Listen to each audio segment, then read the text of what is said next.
Mindful to keep all body parts inside the trolley at all times. We want you to leave the tour at Washington, D.C. with everything that you came with. Now we're going to be riding around, checking out the monuments, memorials, some of the Smithsonian museums as well. Our only stop is going to be our Lincoln Memorial stop. We're going to be there for about 30 minutes. In that same area, though, you've got the Vietnam veterans and the Korean War memorials as well. Once we leave there, we'll swing down past the White House before making our way back over to the Welcome Center. Now over here on your left side is the Hotel Harrington. This is the oldest continuously family-run hotel in Washington, D.C. You're hungry for lunch at the end of the tour, come back, grab lunch right there at Harry's. The food is very good and reasonably priced. Up ahead of us on your right side, the Warner Theater. The Warner opened back in 1924 as the Earl Playhouse. It was a vaudeville theater, showed silent black and white films, and hosted various comedy acts. Went through a lot of changes over the years. By the late 1980s, it was starting to show its age.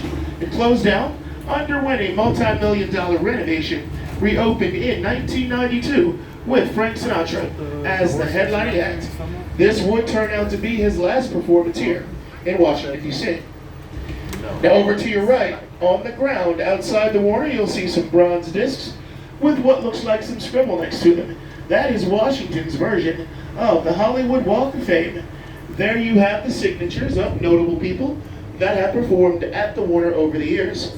People like Whoopi Goldberg, Shirley MacLaine, Jay-Z, Robin Williams, and Washington's own Duke Ellington, to name a few. Up ahead of us on your left, that open area there, Freedom Plaza. Up until 1980 known as Western Plaza. It's where Dr. Martin Luther King Jr. and his supporters gathered back in 1963 for the March on Washington for Jobs and Equality. They left there, marched arm in arm up to the steps of the Lincoln Memorial, where Dr. King gave his now famous "I Have a Dream" speech.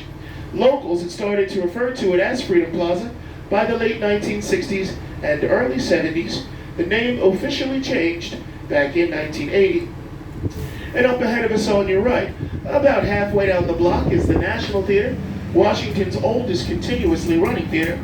Opened back in 1835 and has entertained presidents from Andrew Jackson all the way up to Barack Obama.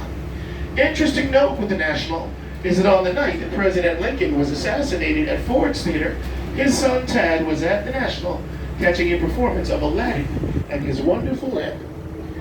Over to your left, across Freedom Plaza, you have the City Hall for D.C., the John Wilson Building. And inside there, you'll find the 13-seat City Council and the office of Mayor Muriel Bowser. Up ahead of us on your left, Department of Commerce. Up until 2007, down on the lower level of the Commerce Building was the Washington, D.C. Aquarium. Now on the Pennsylvania Avenue side of the building, the White House Visitor Center. Lots of great exhibits there about the White House and its history, including a 15-minute virtual tour of the Executive Mansion. Now, they announced last week that after almost 15 years of not doing them, White House tours are going to resume starting April 14th. Get off your phone. Now, in order to get on a White House tour, you got to arrange those months in advance through the office of your local congressperson. Now, up ahead of us, or rather here on your right side, I should say, this is the Willard Hotel. That's where Abraham Lincoln stayed before his first inauguration. Back then, the hotel was fairly new, and when asked what he thought about it, Lincoln said that he thought that the $2.65 per night room rate was rather exorbitant. But you got to remember, it was 1861. Up ahead on your right, Department of Treasury, Washington's third oldest public building. So you got the White House, the Capitol, and the Treasury building. On Pierre L'Enfant's original blueprint for the city, he's got the Treasury located sort of in the area where the Jefferson Memorial is today, kind of around that tidal basin area.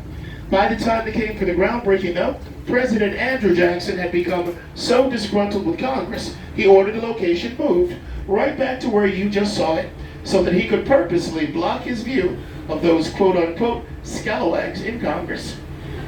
If it hadn't been for him, from where we just were, perfect view of the White House. Here on your right side, that statue, William Tecumseh Sherman, famous for his march from